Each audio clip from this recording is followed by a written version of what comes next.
Good morning, my name's Mark Patterson. I'm the curator of Cruickshank Botanic Garden.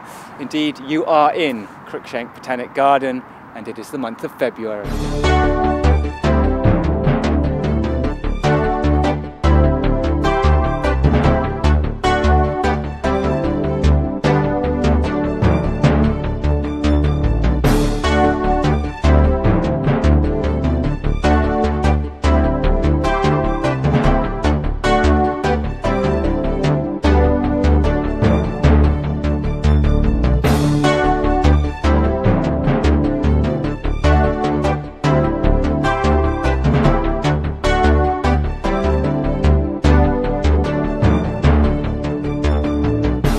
In the midwinter, of course, it may appear, certainly as a backdrop to you right now, that there isn't a lot of growth occurring. But please don't be fooled. Any botanic garden has a collection year round. And what I mean by that, plants always in flower one way or another. And in this month, we have wonderful witch hazels, hamamelis in flower. Snowdrops are coming through as well. While admiring the beauty of any given month in a botanic garden is a joy, from a working standpoint, needless to say, there is always something to be done. And for the garden team right now, pruning is a vital part of our ongoing work, making sure trees and shrubs are looking as good as they can be. We've got pathway maintenance to carry on with, among other tasks. However, you may also have spied behind me a tree that has been felled.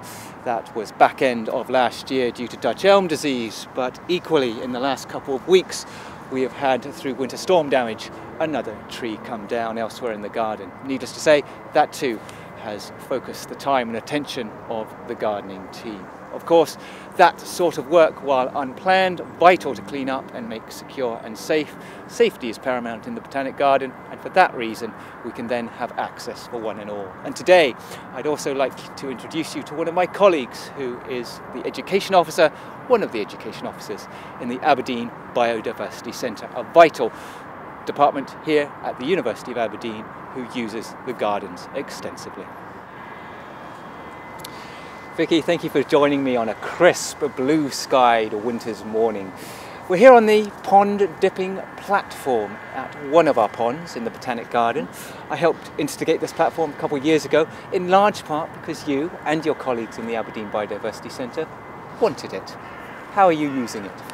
So, the pond dipping platform is fantastic for us because one of the most important things we do at the centre is we run a series of continuing professional development courses for primary teachers, and we train them on how to use the resources in the garden.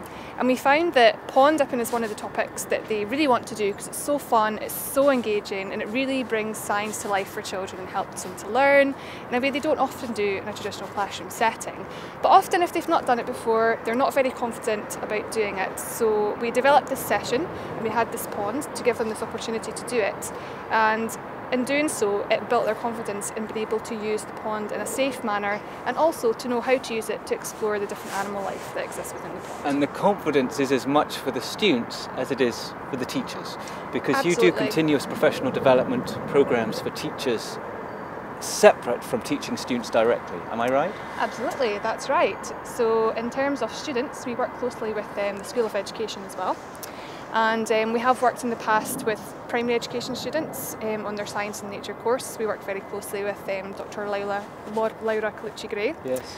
And we did a lovely set of sessions in the garden looking at the life of John Muir and looking at abstract relationships within nature. So we did lots of nice activities where we could explore that further, looking at building animal homes and the idea of what a home means to us as well, which was lovely. I know, you've mentioned John Muir, I know that you use more than just this pond dipping platform with regards to the 11 acres, the 4.5 hectares of the Botanic Garden here. And certainly from a John Muir standpoint, I think I'm correct in saying the Arboretum is one of your key locations. Absolutely. If we head there, happy to highlight some of your good work in that location as well? Yes, absolutely. No problem. Fantastic. Vicki, we're in the northern section of the Botanic Garden. We're in the Arboretum, and this is an area I know you know very well, with different groups and different activities for teaching. The section we're in right here, as we look at 1, 2 and 3 in a process of being made, are so-called bug hotels, but tell me more about them. Bug hotels are fantastic. They're one of the most fun things to make, and then look at what comes to it. It's basically a habitat or a home for our creepy crawlies, or our mini beasts that we like to call them. So these creatures are really important. They play lots of important roles in terms of things like pollination, improving soil health, but also they're at the bottom of the food chain, so they support all the other biodiversity that we have. So it's great to make these little homes for them, to give them somewhere to live and to conserve them as well. And it's actually just a really basic concept. The idea is that they love to live in damp, dark crevices. So in building these bug hotels... We're talking insects in general. Yeah. Pretty much, yeah. Yeah. I work with children too much. We like to use that. Insects in general. Insects, right, fine. Absolutely, yeah. So yeah, the idea is that you're basically just creating lots of damp, dark crevices for them to live in, and that is the idea of the bug hotel. So these ones are brilliant examples. They've just basically been built up with lots of pallets and filled and stuffed with mainly natural materials, but also things like sometimes bits of cardboard rolled up, plant pots and things like that, just to give them an extra space to live in. Yeah. And you say you're working with children too often. What age group has been involved with the projects we see here? Yeah, so one of the bug mansions was made by the Wildlife Watch group, which is children aged 8 to 12. That one there? No, that was a different group. So this one, I believe, was. Yes. And this is basically the junior branch of the Scottish Wildlife Trust. Yes. And it's a relatively new group that the Aberdeen Biodiversity Centre supported in setting up. And they now use the centre and the gardens as their base. So one of the sessions they did was on mini beasts. So part of the session was actually creating a bug mansion, which they absolutely loved. So. Super.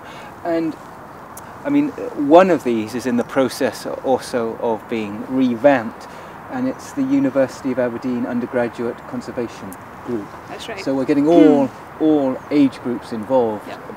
Primary education, secondary education, tertiary degree level education, which I think is very exciting.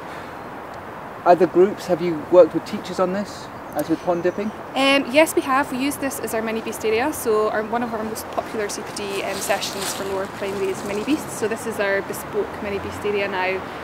So as well as exploring underneath logs and things, you can now have a little look in the bug mansions as well. So it's fantastic because they've been created by other groups, but so many other groups get to use them now as well. And you've mentioned John Muir already. Yep. I know they've used other parts of the Arboretum. Were they involved with this? They were. They actually started the whole thing. Oh, so okay. We piloted the John Muir Award with a group of young carers, and as part of the award you have to do an element of conservation in the gardens as well. So as part of that we decided to make a bug mansion. So they created the very first bug mansion in the gardens, which is this one over here. Wonderful. So that's how it all started. So those who were doing the award on that occasion, young people, but they are carers at home looking after family members. Yes, that's right. Fantastic. Yep. Very interesting. Yep. May I suggest that we enjoy another section of this Arboretum, but where I know definitively you've done work with the John Muir students. Perfect, sounds fantastic. Lovely, thank you. Thank you.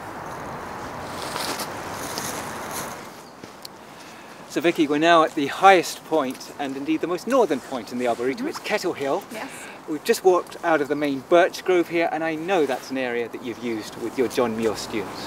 Absolutely, it's a fantastic area to use because part of the John Muir Award, it's more about developing soft skills like team working, problem solving and developing confidence. So at the start of each session, what we like to do with the group is to challenge them to build a shelter out of tarpaulin and string, and we use these trees here to tie up the tarpaulin in that area there. So it's fantastic because each time they come back they're getting to know each other better, but they're also getting better at building their shelter and thinking of ways that they can improve it as well. And that's a shelter they then use throughout the day? Yes, so we set it up for the whole day. So it's great because if the weather isn't great, we still have our lunch outside, but we have it underneath the shelter. Oh, what fun. Yeah.